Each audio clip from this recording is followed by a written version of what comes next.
seeing the fans get to come out and be passionate about things. What kind of fan response do you get? Well, this is unusual because I usually do a more structured convention, which is basically Star Trek centered, But I think that this is, as I said, all-inclusive, so I'm having a very new and novel experience here. But I'm seeing people I haven't seen in years. Michelle Nichols, John Schneider. It's fun. So it's just kind of a place to meet your friends. Yes, it's like a big party. Right. It's like getting coffee with 1,000 other people around. Right.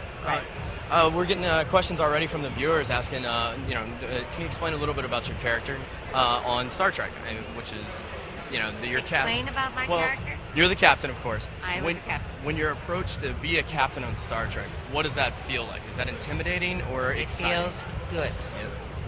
Especially when it's a very important role, right? And when you're making television history, which I feel that I did as the first female captain, it felt an honor and a privilege, and I thought that I was doing something completely new and very exciting, and I was, especially in the fields of science, as regards, I think, the movement forward in our culture for women.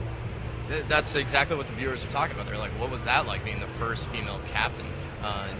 Was there talk about that, about the character? Was there, did they give you direction? You have to be really stern, strong, or anything towards that? No, they wouldn't be so. No? They didn't give me Samuel French. They hired me because they assumed that I could develop the character, and I did, but not without their help. And I would have to say that for the first season, maybe season and a half, it was a dance. It was a fine dance. And then the marriage took place, and after that it was, it took wing, and I had 7 years of an extraordinary adventure. The viewers would like to know, do you have anything on stage right now? No, I have a series, Mercy, on NBC. Please go ahead and elaborate on that. This is a story about nurses. Mercy is the name of the hospital, but it's about my daughter, who has just returned from Iraq, where she's had about a 4-year tour of duty, and she is suffering from post-traumatic stress. But she's an excellent nurse and should have been a doctor. However, it's about, the vicissitudes of post-traumatic stress disorder.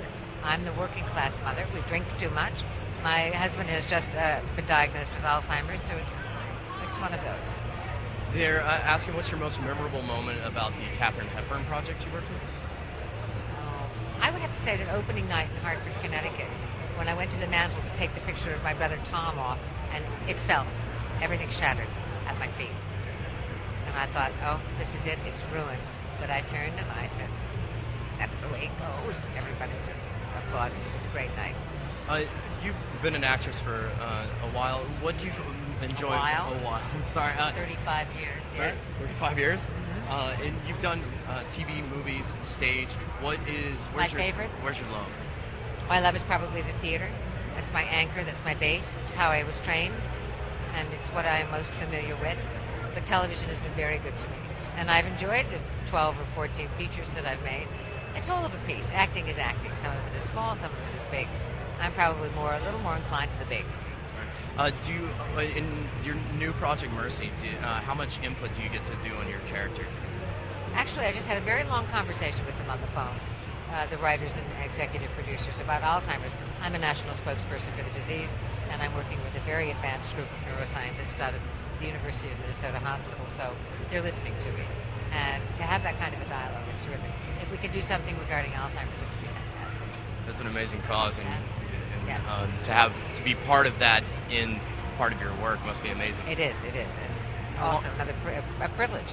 How long have you been part of the Alzheimer's? 9-10 years, I'd say. Yes. That's a very passionate project to my family. Several members of my family have been afflicted by it. And what is it? 100 million of us will be by 2050 if something isn't done. We're trying to affect that change and find that cure. Yeah, so thank you for being a part of that, and thank you for bringing us some great work and talking to us for a second. My pleasure. Good luck to you. Thank you. All right. This is Kate Mulgrew. Of course, you all know that. The beautiful and very talented actress. You're watching UFrag.